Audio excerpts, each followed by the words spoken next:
Holocaust Memorial Group was founded in 2014. We have visited the death camp Auschwitz and the concentration camp Sachsenhausen through funding and our own fundraising events. Tonight we are hosting an event to commemorate Holocaust Memorial Day, which takes place on the 27th of January. I hope out of this event tonight people take knowledge of what we are doing, and hopefully in the future they will not stand by. Over the course of the evening, myself and Lloyd are going to be your hosts, guiding you through the remembrance of the events that have affected our past, are affecting our present, and will be affecting our future. I light this red candle to commemorate the persecution of political prisoners. I light this black candle to commemorate the persecution of I nonconformists. light this brown candle to commemorate the persecution of Roman tribal communities. I light this blue candle in memory of the forced sterilisation and euthanasia of disabled people. I light this green candle in remembrance of the persecution and sterilisation of people from ethnic groups. HMG gives me a sense of pride to show that if young people can put their time and dedicate it to remembering the Holocaust, and you can achieve a lot. I learned how much it did affect the simple things in life and how people couldn't even get on a train without being terrorised by the Gestapo and being scrutinised by other people. Tonight I'm really looking forward to seeing some of the more artistic pieces, so our songs, our piece about acting. I'm really looking forward to seeing some inventive representation of the Holocaust, because I think when it's just projected as numbers and facts, it's harder to really realise what went on in people's lives, whereas when you see it on the stage, it's much easier to sort of put it in your own terms and to really appreciate all that went on.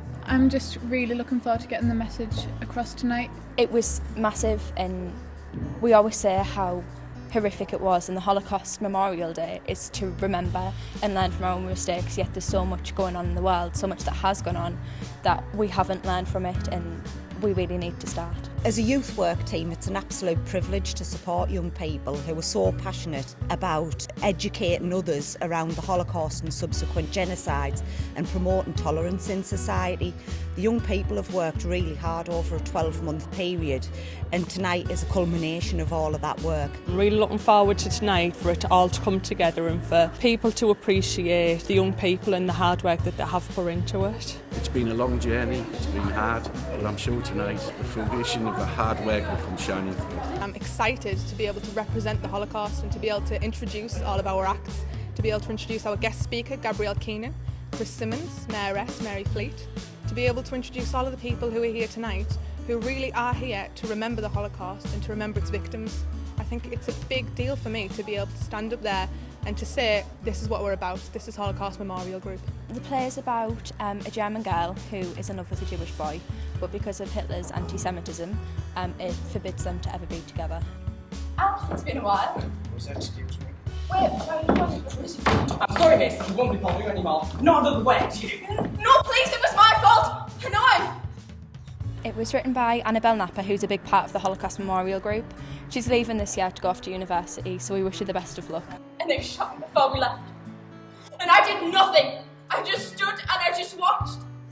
And I might as well have shot myself.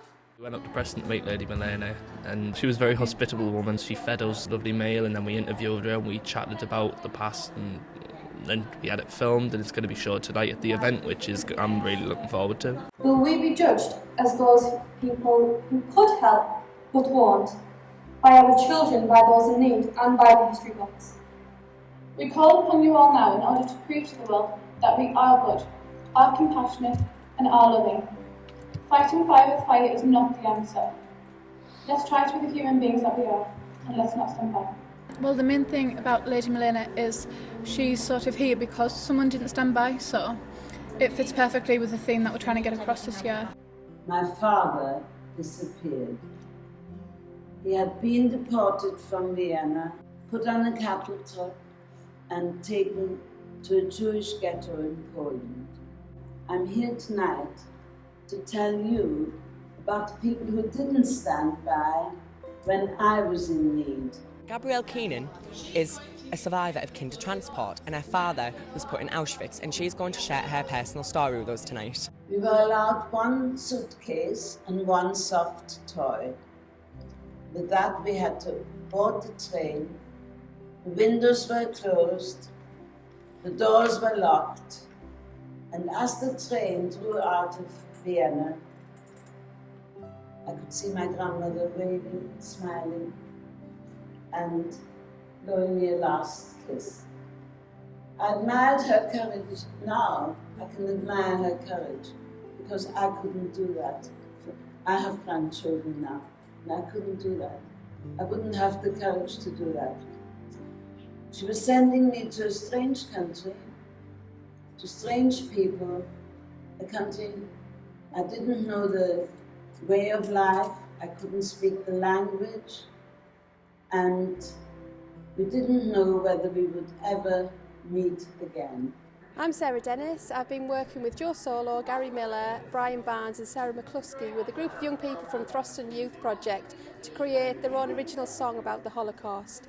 They've done an absolutely amazing job. The tune and the words are fantastic and it's a real honour to be able to sing with them tonight. Our inspiration for this song came from a local man, Lloyd, who, alongside his colleagues in the Durham Light Infantry, assisted in the liberation of Bergen-Belsen.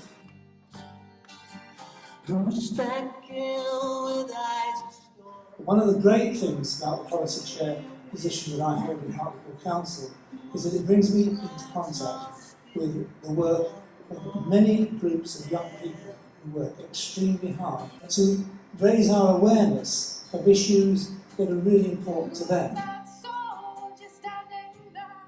Then they came for the Jews, and I did not speak out, because I was not a Jew.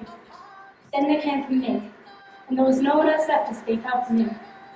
This, I believe, is a warning to all future generations that if we all stand by, the consequences for society as a whole would be devastating. White roses you've all been given symbolise the freedom and efforts of the White Rose movement, a group of students who attended the University of Munich, formed in the early summer of 1942 by Hans and Sophie Shaw. The movement itself would use leaflets as their device to spread anti-Nazi, anti-war propaganda. As young people studying and educating others with such horrors, we truly feel their bravery and honour to take such a courageous risk, to stand by for what they believe in the face of adversity. They're a group of young people and we're a group of young people and we can stop stuff like this from happening in the future just for standing up.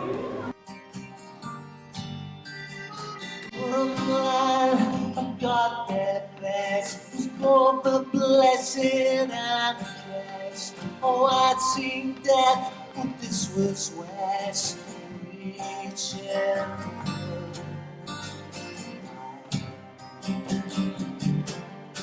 He didn't say. What would you have done during the Holocaust? I wouldn't have helped.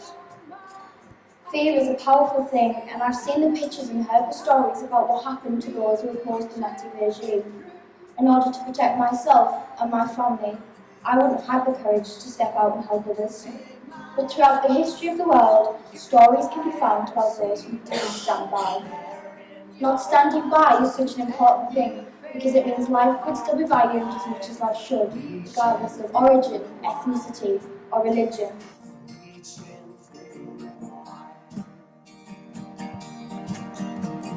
Where is the seed of the tree felled, the forest burned or living root, under ash or cinders? From woven bud, what last leaf strides into life, last shrivelled flower? Is fruit at our harvest, our long labour just to the core? To what far fair land, born on the wind, what winged seed or spark of fire, from Holocaust to kindle the star? Take my hand and don't you cry. The message I'm here to give you tonight is simple. None of us are here because we claim to be special, or because we claim to be extraordinary. We're here because we, as humans, want to take a stand and help. Another example of our community coming together to make a difference is the donations that audience members have donated to the local food bank tonight. It demonstrates community spirit here, and that if we all do a lot can be achieved. We are not standing by.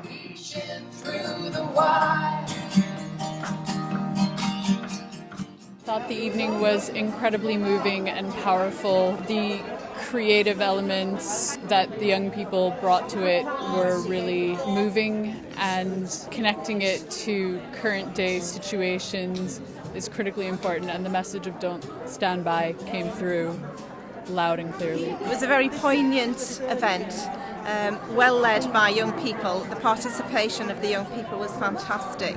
very thoughtful and meaningful, and I think it left the audience with something to think about, especially not standing by. Our young people have taken the trouble to research everything they possibly can about the Holocaust, and much more important than that, they have taken it upon themselves to bring it to our attention.